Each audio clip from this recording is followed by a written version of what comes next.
हमारे गुप्ता जी ने तो व्यवस्था कर ली। कहाँ कर ली? हमारे वृंदावन में जो वानप्रस्थ आश्रम है वहाँ आपने 2021 में ये कक्ष बुक कर रखा है और आपका कमरा बन के तैयार है।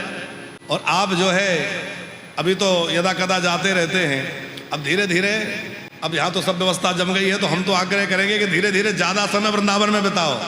तो आपने तो बहुत पहले ही व्यवस्था बना रखी है, तो आपका शरीर भले यहाँ रहे, मन तो वही रहता, बार बार फोन करते हैं महाराज जी कैसे।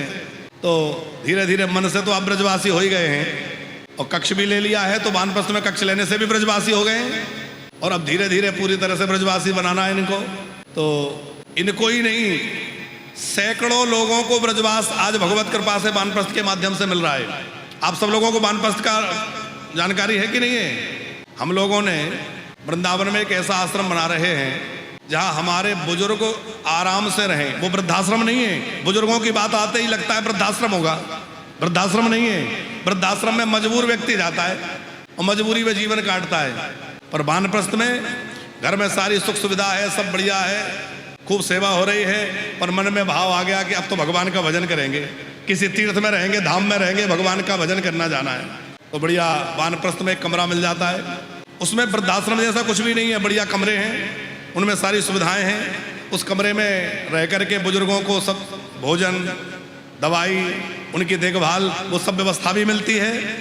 और साथ में उन बुजुर्गों के लिए जो है भजन की व्यवस्था, प्रतिदिन ध्यान, योग, यज्ञ, सत्संग, संकीर्तन, उनका पूरा जीवन भक्ति से जुड़ा रहे।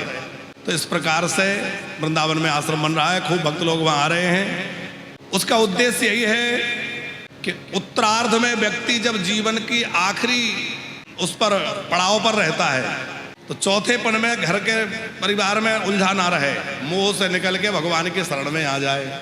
अच्छा, ये तो हो गई उन लोगों की बात जिनके घर में खूब, हमारे गुप्ता जी जैसे खूब आनंद है, सब प्रसन्नता है, तो मन से बैराग हो गया, वन में चले गए। कई घरों में ऐसी भी स्थिति गुप्ता जी है कि बच्चे पढ़ने के लिए बाहर चले गए, नौकरी करने बाहर चले गए, अब बेचारे माँ बाप घर में अकेले रह गए, क्या करें? तो कोई बोलने बातचीत करने वाला नहीं है, देखभाल, तो फिर उनको चिंता होती कि अब हम क्या करें, बुढ़ापा बढ़ रहा है, बच्चे तो बाहर हैं, वो यहाँ नहीं रह सकते, हम वहाँ जा नहीं सकते।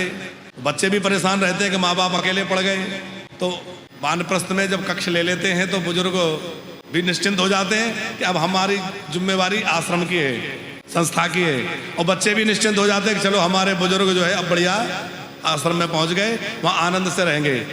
अभी एक कोई विदेश में रहते हैं, हम नाम भूल गए, वो आए थे, उनके माता पिता हमारे यहाँ रहते, कह रहे थे महाराज जी हम बड़े चिंतित रहते थे, हम तो रहते हैं ऑस्ट्रेलिया में और माँ बाप संभवतः लुधियाना के वो है, तो माँ बाप लुधियाना, तो हम चिंता करते थे कि माँ बाप अकेले हैं, पर जब से वानप्रस्थ में आए हैं हम खूब निश्चिंत हो गए। बोले अब टीवी में देख लेते हैं, माताजी पिताजी वहीं बैठ के आनंद ले रहे हैं, कथा सुन रहे हैं, खूब बढ़िया आनंद से आपके यहाँ रह रहे हैं, हम प्रसन्न हैं। तो इस तरह से बच्चे भी निश्चिंत हो जाएं कि चलो वृंदावन में वानप्रस्थ आश्रम में रह रहे हैं, तो उनको भी आश्रय, बुजुर्गों को भी भगवान की भक्ति का स्थान मिल जाता है।